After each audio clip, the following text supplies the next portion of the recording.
This segment brought to you by Kansas Corn. Learn more at kscorn.com. So we're here in a wheat field in Trego County where we have a lot of things going on. So first we can see that this is a field that got planted pretty late. So the plants are not very well developed.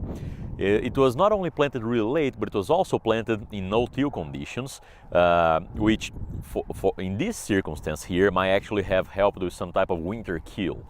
Right, so we can see that the stands are actually quite patchy. There are several parts of the field here where we really just don't have a uniform stand.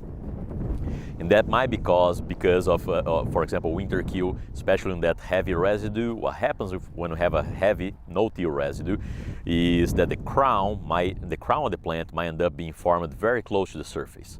Right, like if we just talk briefly about the plant physiology there, once coleoptile is coming out of the seed and through the soil, it needs to reach sunlight before it puts out the first leaf. If we have a heavy residue, it needs to go through the residue and then it's going to release the first leaf, right? So with that, if the coleoptile needs to go all the way through the residue, now the crown is formed close to the surface and is more exposed to winter kill, more exposed to colder temperatures. So that's part of what's going on here.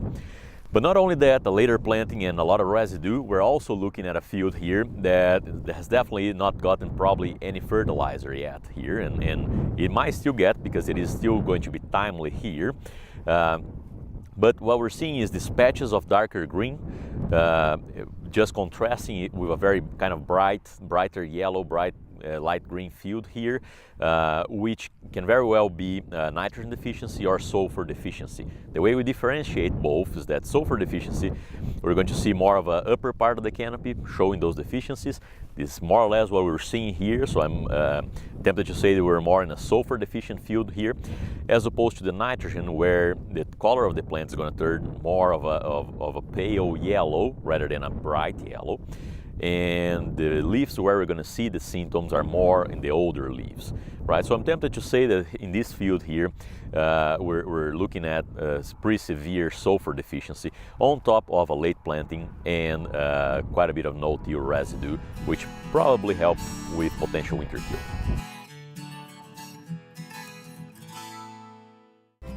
Kim Mannering with Hardy Insurance. Today we will talk about umbrella coverage. Did you know that if your cattle get out, you could be held liable for that? Call me, let's have a discussion. 316-945-6733.